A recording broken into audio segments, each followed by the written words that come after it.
Саламатсыздарбы. Эмесе Геошондо программасы.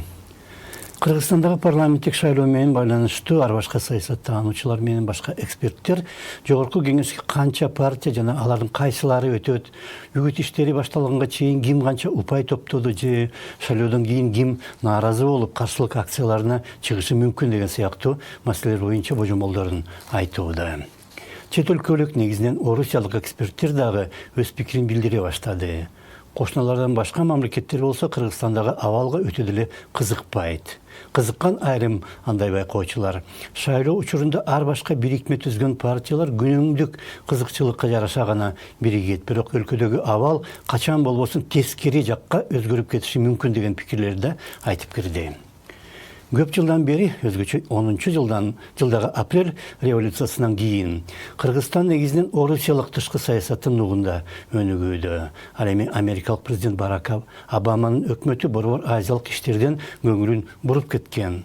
Азыркы Дональд Трамптын администрациясы болсо андай абалга көп канаттанбаган сыяктуу, бирок региондогу жагдай калыптанып калгандыктан аны өзгөртүү өтө кыйын.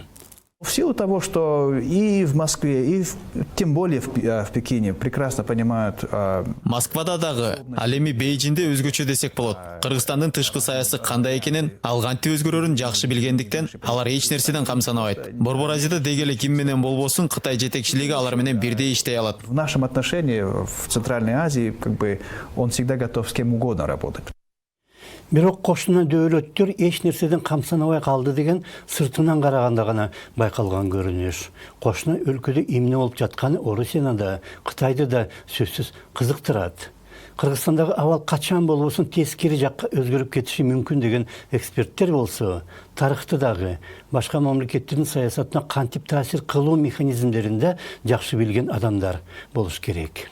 Мисалга, башка өлкөлөргө кантип таасир кылыш керек, кайсы маселелерди көтөрүп, аларды кантип пайдаланса болот деп өз жетекчилерине кеңеш берген эксперттер журналисттерге кайрылып, абал баланча жакка бурулуп түкүнчөдөй өнүгүшү мүмкүн деп кыйын политолог болуп чыга келе алат.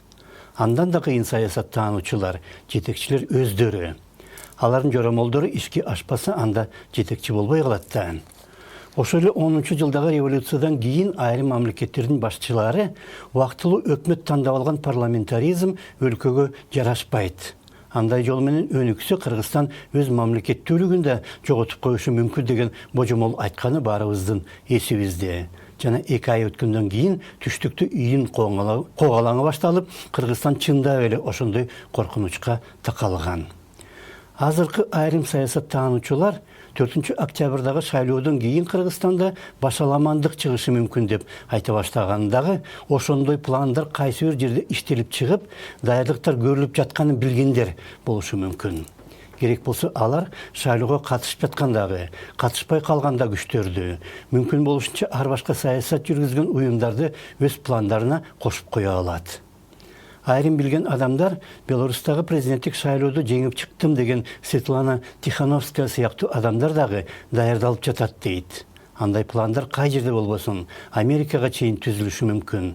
Анткени мисалга, кызматташуу боюнча 93-жылдагы негизги келишимди 15-жылы ошол кездеги президент Атамбаев жокко чыгаргандан бери сүйлөшүү жүргөнү менен жаңы келишимге кол коюлбай келет. Эң кызыгы, ошол эле Атамбаевди жактагандар акыркы мезгилде кайнаса каны кошулбаган каршылаштары менен мамиле түзүп, азыркы бийликке каршы чогуу аракеттенип жатканында. Жаңы бийликтин дагы чечкиндүү аракет көрбөй келатканы алардын үмүтүн үзбөйт.